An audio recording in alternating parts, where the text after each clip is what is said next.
Okay, welcome to Sustainable House Day 2020. My name's Mark, and today I'm going to be talking about the recent renovation we've done of our family home in the Hills of Research, about 30 kilometres northeast of Melbourne. But before I get started, I'd just like to acknowledge the Wurundjeri people who are the traditional owners of this land, and pay my respect to their elders, past, present, and emerging. So our house, originally built in the 1970s, is situated on about 6.5 acres of woodland fringe in Melbourne's outskirts. The property's got no connection to the water, gas or sewer network. And since we bought the place in 2015, we've undertaken a wide range of works to both the house and to the surrounding landscape, which culminated in a large renovation in 2019. The primary reasons for our renovation were to provide extra room for our growing family of 5, to achieve much higher levels of thermal comfort than the original home was providing, to move towards net zero emissions, and to increase resilience to bushfire. So this aerial photo shows the scale of our recent renovation. As you can see, we kept the same building footprint, added a second story, and made extensive changes throughout. Those with a keen eye to detail will see that the existing footprint wasn't really well orientated for passive heating, which is certainly one of the many constraints we faced during the renovation.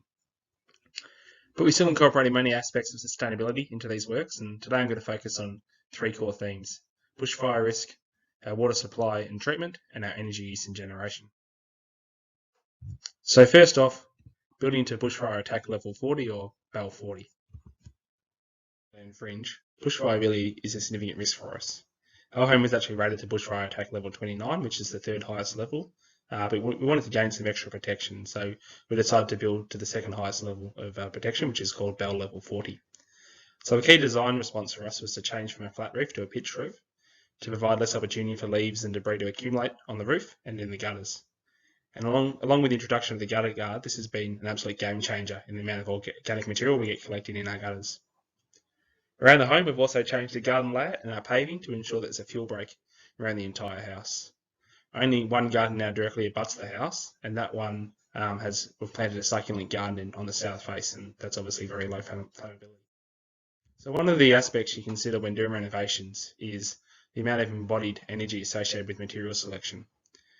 And an unfortunate implication of building to BAL 40 is that you tend to be forced into using materials that have quite high embodied energy.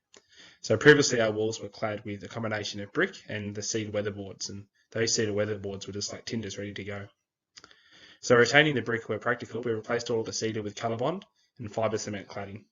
And for our deck, which had previously been all comprised of softwood, we replaced that with a fibre cement hardy deck product that's fully enclosed with colorbond walls underneath. And one of the advantages for us here was knowing that we weren't contributing to unsustainable hardwood logging in choosing this deck product, but unfortunately it does have the trade-off of having relatively high levels of embodied energy.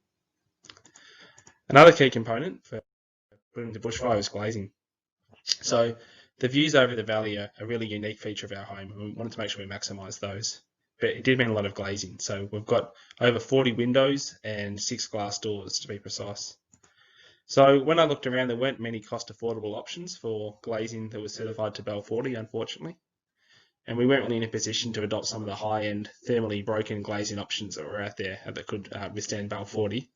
So we settled on Rylox aluminium-framed double-glazed units. They're BAL 40 certified, argon-filled, and they've got a low-E glass.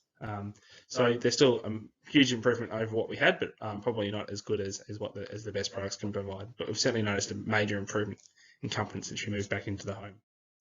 So moving on to the next theme now of water supply and treatment. And obviously our moves here were hugely influenced by being off the potable water and sewage grids. So when we bought our house back in 2015, the existing house had a mishmash of tanks in variable condition, which were sitting just to the north of the house, and exceptionally inefficient guttering. Most of the rain tended to flood the house rather than fill our tanks. So we made some major changes to our water supply. We repurposed one of the existing 10,000 litre poly tanks and put that so it could capture all the water from the household roof. We then had an 80,000 litre colorbond tank installed at the top of the hill for potable water use, and a new electric pump and float switch that automatically pumps to the top header tank whenever the lower poly tank fills. This also allowed us to put in a decent cartridge filtration system, so now only filtered water gets into our potable water tank. Alongside the potable water tank, we've got a 24,000 litre poly tank that we use for the garden. This fills from a nearby shed, as well as occasionally pumping from the dam at the bottom of the hill. And then in addition to all of that, due to the bushfire regulations, we also need to install another 10,000 litre steel tank for a dedicated firefighting supply. That one's tucked underneath our deck at the front of the house. It's plumbed into a fire hydrant with CFA couplings on the driveway, and we've also provisioned pipes up into the roof cavity for potential addition of bushfire sprinklers in future if we want to. So with all these changes, that now means we've got a clean filtered source of water for the house that requires pretty minimal maintenance. And I've estimated we've got about 3 years potable supply when the tank fills, like it did this winter. Also, in the odd occasion that we do lose grid power, we can now continue to have water to the house because it's gravity fed with the header tank at the top of the hill.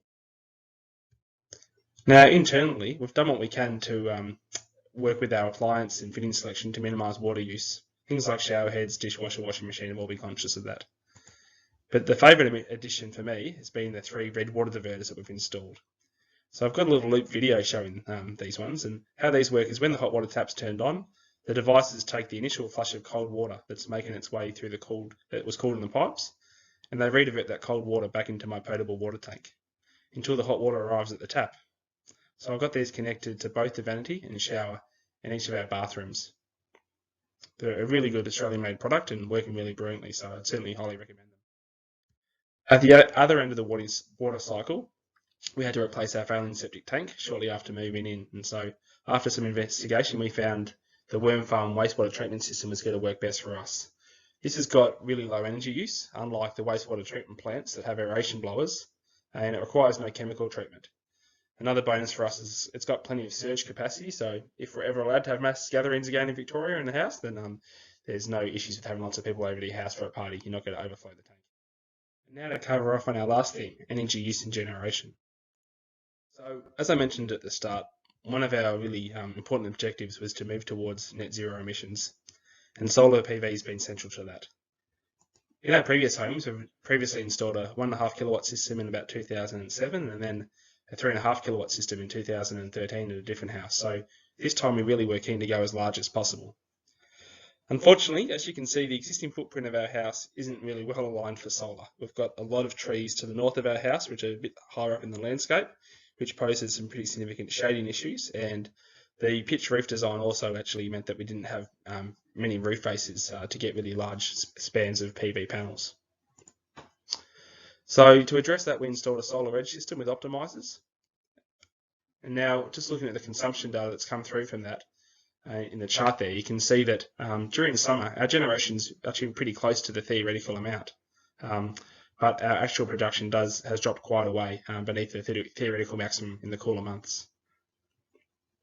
For us, we'd never really entertain or be allowed to remove all those trees to the north, so that's just something that we're going to be stuck with and the best PV output we're going to be able to achieve. Quite a unique aspect of our electricity connection is that we've got a 2-phase connection to the property, and this has been quite helpful in a way because it allowed us to have 2 separate 5 kilowatt inverters to hook up to that 9.9 kilowatt PV system.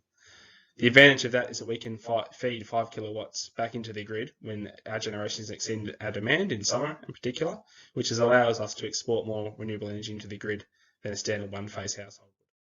And to minimise energy use inside the house, we replaced our existing electric cooktop with induction and our existing electric hot water service with a Stevel heat pump. They've both been in for about 3 years now.